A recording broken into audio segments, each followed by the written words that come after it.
这个怎么理解呢？川崎的 Z900 和 KTM 的890百公里加速一样，但是在这个极限加速的数值之前的体感呢 ，KTM 要强不少。加速和刹车原理是一样的，只不过加速度的方向一个正一个负，所以刹车也有刹车的体感。这台就是刹车体感强于刹车数值。之前我测这台的时候，刹车就是软绵绵的，由于没有 ABS， 所有的制动力都给到了轮胎上面，而这台呢，只是先达到了 ABS 的极限，被吸到了很多卡钳的制动力，可能也是为了安全吧。接下来给这台 i18 拉上马力机，看一下它的马力有多大，以及动力模式的调教的曲线是怎样的。这台车是配有 TC 的，当前后轮的转速检测到有一定差值的时候，就会切掉动力，而仪表的 TC 灯呢一直闪。TC 的功能呢，在下雨天和湿滑路面呢比较有用。TC 呢一直介入，马力机是没办法测的，它的原理是检测到角速度差，所以把它检测角速度的传感器给拆了。有些车呢拆到这个传感器呢 ，TC 和 ABS 会报警，在仪表呢会显示故障码，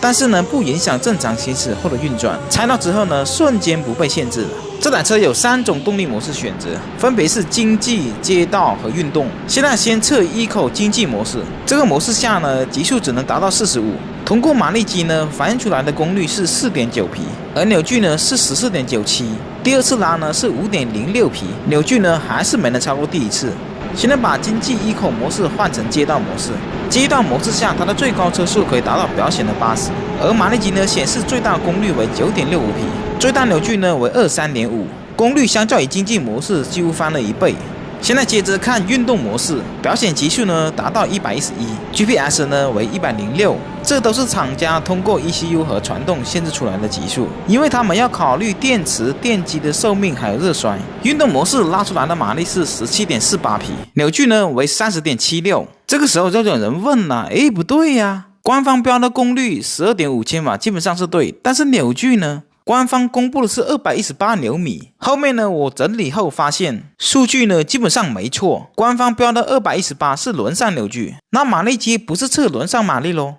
其实呢这是不科学的说法，只有类似轮毂电机的驱动方式才测的是轮上的马力和轮上的扭矩。在这个视频呢就测有2台轮毂电机，这2台呢都是改装的，拉了2-3次都跳闸了，看曲线呢也能看得出来。扭矩和功率直线上升呢，马上被折了下来。一台轮上扭矩接近520，而另一台呢，轮上扭矩超过1200。好，现在回到几何这台，它是有2级传动的，一级是电机旁边的齿轮，2级呢是轮毂的皮带轮，所以和摩托车的跨骑车很相似。马力机呢是通过测后轮的马力和扭矩来推算出发动机的功率和扭矩，从而呢形成一个达成率，是这么一个方式，只是大家都叫习惯了。例如轮上马力、轮上扭矩等等。我们看一下几何这台，最大扭矩呢2288转的时候，爆发出 30.76 的扭矩。电机的这个转速下，后轮的速度是31公里每小时，也就是 516.7 米每分钟。516.7 米每分钟，轮子转多少转呢？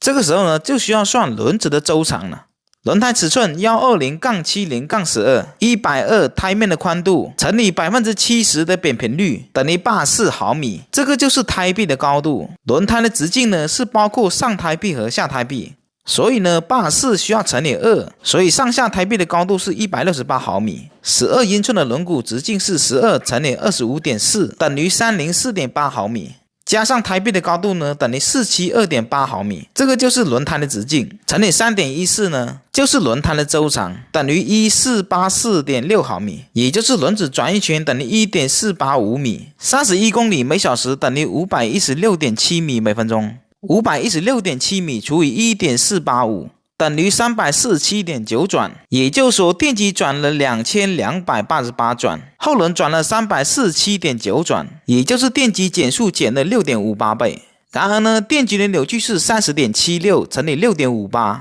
等于 202.3， 就是轮上扭矩。然而呢，官方标的是218，所以传动效率是 92.8， 这个传动效率呢是很合情合理的。由于电机呢拉马力机比较少，所以这一期呢讲的知识点就比较多一些，尽可能的把知识点串联起来，让大家更加通俗易懂一些。现在说新款 A18 的减震和车架方面，车架的纵向、横向强度呢在平踏板上面，包括燃油踏板车，这台算是比较好的，比很多125甚至是150的平踏板都要强。但是呢，和某一些带梁的运动型踏板呢要差一些。但是带梁呢，便捷性又没那么好，车架的极限强度更加高一点呢，可能没几个人能用得到。但是没有中间带梁的便捷性呢，每天都要用得到，所以这也是厂家需要衡量的。减震方面呢，后面的预载回弹是可调的，我还刻意去踩到后面去体验它的滤震效果。因为脚踏和车架和减震是硬连接的，所以感知要比坐垫更加直接。所以直接去做坐垫去感知减震的话，如果采用的坐垫比较厚一点的话，过一些高频颠簸路段的时候，你会认为减震很舒适，但是没有把坐垫的滤震效果算进去。后减震的压缩阻尼呢，在非铺装路面呢会显得有点偏硬，前减震呢就刚好。但是前减震在这种山路呢，压缩回弹呢就没有后减震来的那么稳定。因为前减震是不可调的，照顾的颠簸路面，山路大的起伏路面呢又照顾不了；后减震照顾的山路呢，但是非铺装路面呢又会失去一点舒适性。例如过减速带的时候，减震呢需要快速的压缩去化解，所以压缩太硬的话会比较颠。回弹呢是可调的，倒还好，如果压缩再调转15%就好了。大部分的路段和路面以大家正常的速度去骑行，问题呢都不是很大。它减震整体的调教还是偏运动，比雅马哈的 N-155 还要运动，毕竟它的加速是10秒级别的。这个轮胎呢马吉斯的，橡胶呢也比较软，这对它的初段滤震是有一定帮助的。例如一些小的石头和缝隙啊，在一定程度上能滤掉很多。所以一台车的骑行品质不单单看减震的。举一个最简单的例子，大家开汽车行驶公里数呢不多，开了5-6年还是原厂胎，但是橡胶一定程度上硬化了。但是你换一条同品牌同型号的轮胎之后呢，你会发现车辆的行驶质感提升了，就是这个原因。轮胎体验感来说呢，这台的行驶质感、动力的响应、刹车的手感，还有车辆的整体感要好于大部分150以下的踏板车，因为电机平顺安静，震动极小。而传统的踏板车呢，发动机的震动、CVT 传动的延迟，还有皮带加速时候的抖动，以及哗啦哗啦哗的声音，所以这些呢都是电机的优势。但是呢，价格、续航以及低电量动力会被削弱，目前都是电池的弊端，短时间内是没办法克服的。